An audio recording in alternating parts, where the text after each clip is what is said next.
सोच के देखिए, एक हाईटेक ऑफिस है, बिल्कुल शांत, और अचानक आधी रात को अलार्म बजने लगता है। पर यहाँ कोई खिड़की नहीं टूटी है, ना ही कोई तिजोरी खुली है।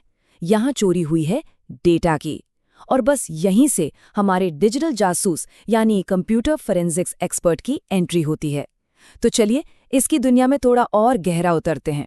ये एक ऐसा सवाल है ना जो आज की डिजिटल दुनिया में किसी भी कंपनी के लिए एक बुरे सपने जैसा है। सच में, जरा सोचिए, बस एक क्लिक और सारा का सारा जरूरी डेटा गायब। तो क्या वो हमेशा के लिए चला गया, या क्या कोई डिजिटल जासूस है जो उसे वापस ला सकता है? बस इसी रहस्य का जवाब छिपा है कंप्यूटर फोरेंसिक्स में। अच्छा, इसकी डेफिनेशन सुनने में थोड़ी टेक्निकल लग सकती है ना? Preservation, identification, extraction. लेकिन चलिए इसको आसान बनाते हैं। सीधे शब्दों में, ये डिजिटल दुनिया की जासूसी है।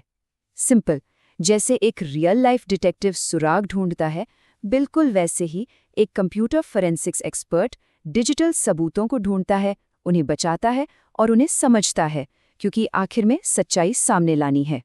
तो सवाल ये है कि एक डिजिटल जासूस काम करता कैसे है? इसका एक पूरा रोड मैप है, एक प्रोसेस है, और इसमें ये 4 बहुत जरूरी स्टेजेस होते हैं। पहला, सिचुएशन को समझो। दूसरा, सबूत इकट्ठा करो। फिर उन सबूतों को एनालाइज करो और आखिर में एक सॉलिड रिपोर्ट तैयार करो। चलिए इस जासूसी के सफर पर चलते हैं, स्टेप बाय स्टेप। तो आ गए हम पहले कदम पर, मूल्यांकन यानी असेसमेंट। इसको ऐसे समझिए जैसे आप किसी डिजिटल क्राइम सीन पर पहुंचे हैं, और यहाँ जल्दबाजी बिल्कुल नहीं चलेगी।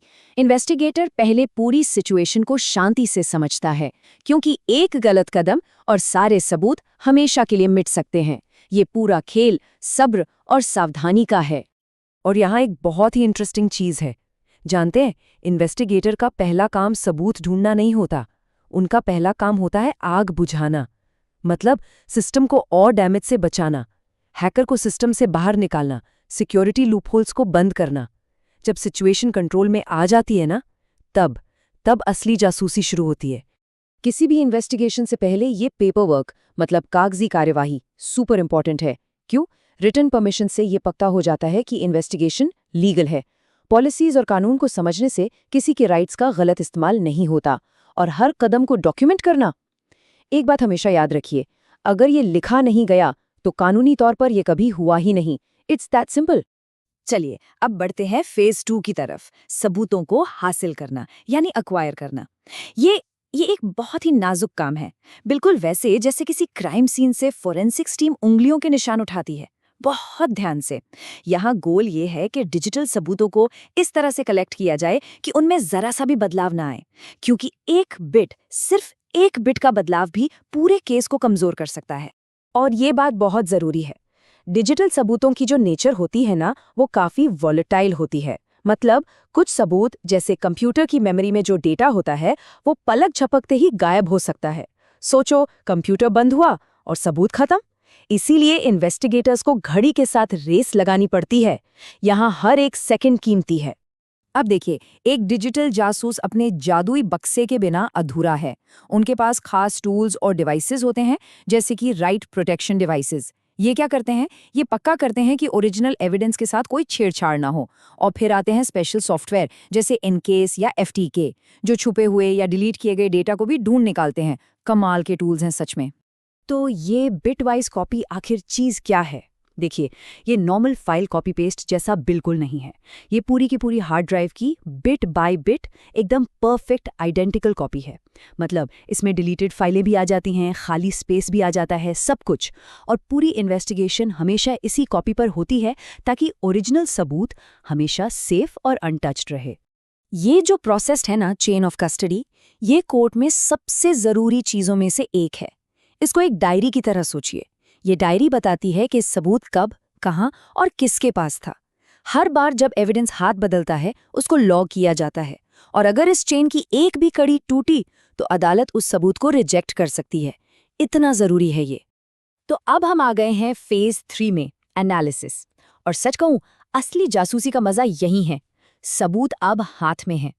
अब इन्वेस्टिगेटर इन डिजिटल पजल के टुकड़ों को जोड़कर एक पूरी कहानी बनाने की कोशिश करता है। वो ये पता लगाने की कोशिश करता है कि आखिर हुआ क्या था, कैसे हुआ था, और सबसे जरूरी, ये किया किसने था। इन्वेस्टिगेटर्स सिर्फ हार्ड ड्राइव को नहीं देखते, वो कई अलग अलग जगहों से सबूत निकालते हैं। जैसे लगभग 50% सबूत तो सीधे स्टोरेज मीडिया से मिलते हैं, जैसे हार्ड ड्राइव्स। करीब 30% मिलता है होस्ट डेटा से, मतलब ऑपरेटिंग सिस्टम और ऐप्स से, और बाकी 20% आता है नेटवर्क लॉग्स से। हर सोर्स कहानी का एक नया हिस्सा बताता है। इन्वेस्टिगेशन के दौरान एक सबसे बड़ी चुनौती आती है रूटकिट्स। ये एक तरह का अदृश्य दुश्मन है, एक ऐसा मैलवेयर जो सिस्टम में इतनी गहराई में जाकर छिप जाता है कि नॉर्मल एंटीवायरस सॉफ्टवेयर उसे देख तक नहीं पाते। इसको ढूंढ निकालना सच में एक डिजिटल जासूस के स्किल का असली टेस्ट होता है। और अब हम आते हैं आखिरी फेज पर, रिपोर्टिंग। यहाँ इन्वेस्टिगेटर अपनी सारी फाइंडिंग्स, सारे निष्कर्षों को एक साथ लाता है और एक ऐसी कहानी तैयार करता है जो बिल्कुल क्लियर हो, टू द पॉइंट हो और पूरी तरह से सबूतों पर बेस्ड हो। ये सिर्फ टेक्निकल डेटा की लिस्ट नहीं है, ये एक पूरा केस बना रहा है। देखिए, एक अच्छी रिपोर्ट सिर्फ फैक्ट्स की लिस्ट नहीं होती, वो एक कहानी बताती है। इसमें पहले तो घटना का एक सिंपल समरी होता है जिसे नॉन टेक्निकल लोग भी समझ सकें।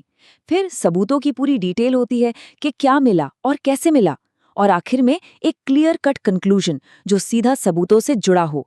यही रिपोर्ट है जो केस को बना भी सकती है और बिगाड़ भी सकती है। तो हमने पूरा प्रोसेस तो देख लिया, चारों फेजेस समझ लिए, लेकिन एक सक्सेसफुल इन्वेस्टिगेशन सिर्फ इन 4 स्टेप्स को फॉलो करने से नहीं होती। इसके पीछे एक खास माइंडसेट, एक सोच और कुछ मूल सिद्धांत होते हैं। ये हर डिजिटल जासूस को गाइड करते हैं, और ये वो नियम है जिन्हें कभी तोड़ा नहीं जा सकता। ये 5 नियम ही कंप्यूटर फोरेंसिक्स की नींव हैं।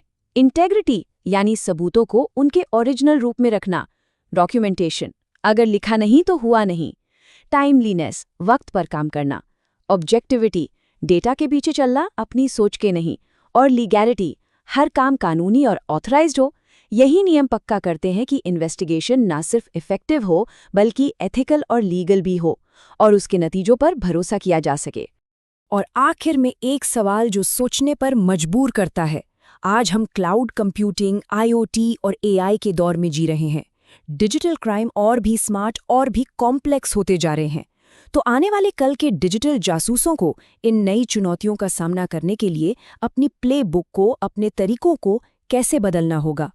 ये एक ऐसा सवाल है जिसका जवाब हम सबको मिलकर ढूंढना होगा।